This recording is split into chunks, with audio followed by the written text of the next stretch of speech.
I never imagined these words would leave my mouth, but here they are. My boyfriend, Jake, followed me to what I assumed would be an innocent night out with the girls. I was 26, he was 28, and we'd been together for nearly 2 years.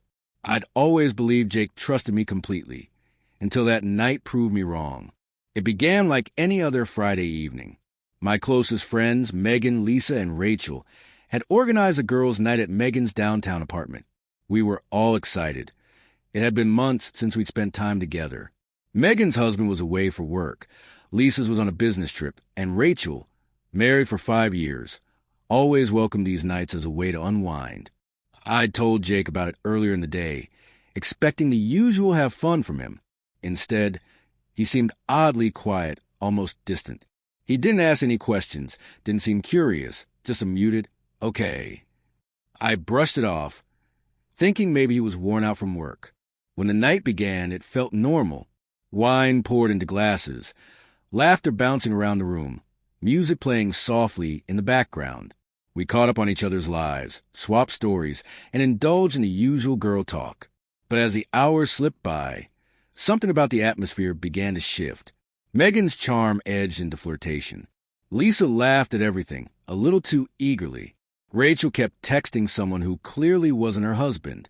I should have caught on sooner, but the warmth, the alcohol, and years of friendship dulled my instincts. Then Megan locked the door and set a bottle of tequila on the table. That's when things began to blur. She leaned in, her voice low and mischievous. Just us tonight, no husbands, no rules. Her eyes gleamed with something wild.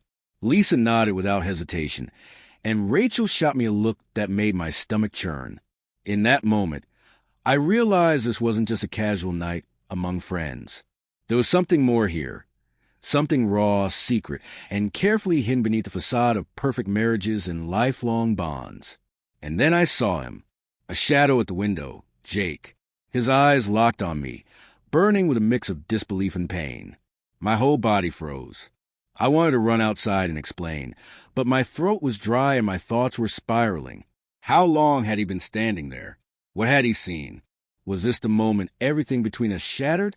Megan noticed my panic and smirked. "Relax," she whispered. "It's just us. No one will know." But I no longer believed that. The tequila kept flowing. Megan leaned closer to Lisa, whispering and laughing. Rachel reached for my hand, the touch unsettling. Every part of me screamed to leave, but I stayed rooted in place, trapped in a night I wanted no part of. Suddenly, the front door slammed open. Jake stood there, his face a storm of anger and heartbreak. "What the hell is going on?" he demanded. The room went dead silent. Megan, always quick with words, hesitated. Lisa's face flushed with guilt. Rachel couldn't meet his eyes. I wanted to disappear. "The night you promised me honesty and loyalty," Jake said, his voice shaking, "turns out to be something entirely different." I tried to speak, but the words felt useless. How could I explain that I'd been blindsided too? That I'd found myself in the middle of a situation I never asked for? Jake's expression softened just slightly. "I followed you because I was worried." Something fell off. His voice cracked, revealing hurt beneath the anger. He wasn't just mad, he was devastated. Megan finally broke the silence. "Jake, it's complicated. We're all adults. Things happen." Her tone was dismissive, like this was nothing more than a misunderstanding. Jake shook his head. "No, this isn't complicated. This is betrayal. And I don't know if I can trust you anymore." With that, he turned and walked out, slamming the door so hard it echoed like a verdict. I collapsed to the floor, tears streaming. In one night, the friends I thought I knew and the man I loved all felt like strangers. The next few days were a haze of silence. Jake didn't call or text. Megan, Lisa, and Rachel behaved as though nothing had happened, but I knew things were irreparably changed. I replayed the night in my mind over and over, wondering if I'd been blind to the cracks in both my friendships and my relationship. Eventually, Jake picked up one of my calls. "We need to talk," he said, his voice steady but cold. We met at a quiet cafe, tension sitting heavy between us. I told him about my shock, my confusion, the betrayal I felt not just from him watching me, but from my closest friends crossing a line I never saw coming. He listened in silence before speaking. I don't know if I can move past this. Trust doesn't just break, it shatters. And it's not just that night.